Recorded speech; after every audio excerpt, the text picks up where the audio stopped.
G'day, I'm Josh and welcome back to the Learning Bislama series. Today we're going to be focusing on the how of learning Bislama. What we're going to be doing in this course to navigate you through the journey of not knowing to fully understanding and comprehending the language of Bislama. Let's get into it.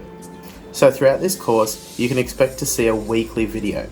As the videos are being made, they may come out a couple times a week, they may come out once a month. But if you're going through this course, it would be expected that you can have a look at one video every single week.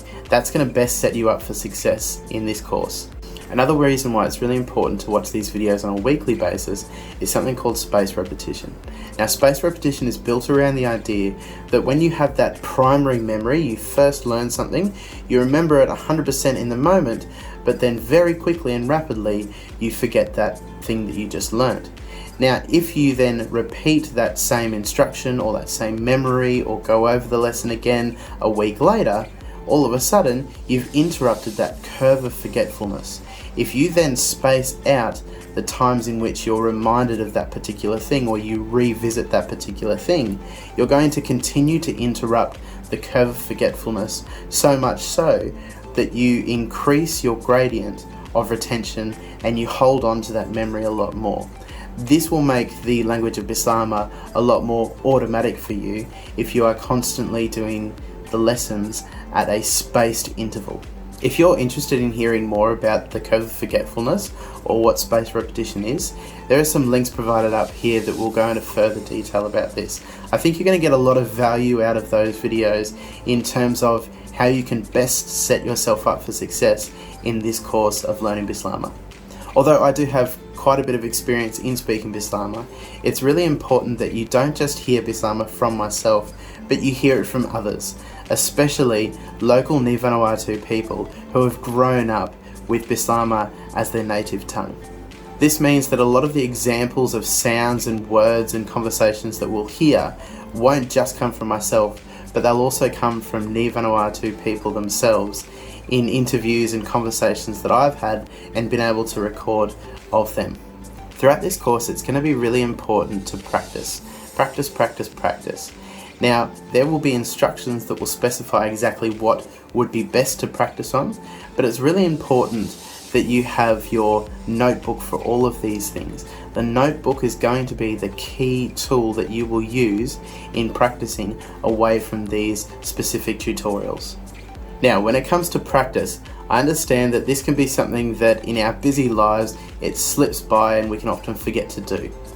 I also understand that particularly in these times, it's really hard to find an accountability partner, a person who's able to keep you accountable to just check in on you and say, how are you going with that Bislama course? What have you learned? What's the new thing that you're looking at? So it's important that we have the ability to independently keep ourselves accountable. One way that we can do this is through a strategy called task batching or task pairing. So task pairing or task batching is when you take a task that you already do in your everyday life, it's already a habit, and then you add on, you batch, you pair something else to that particular habit. Take for instance, brushing your teeth. If you want to get better at your times tables, maybe you could put a poster of your times tables up on the mirror where you stand and brush your teeth. That way you know that you're going to be having a look at your times tables every time you brush your teeth. Same goes for this Bislama course. If you have particular things that you're looking to practice throughout the week, maybe try and find a habit that you can think that you could batch this practice with. Maybe it's while you eat breakfast. Maybe it's just before you go to bed and you have that quiet time reading a book or practicing Bislama.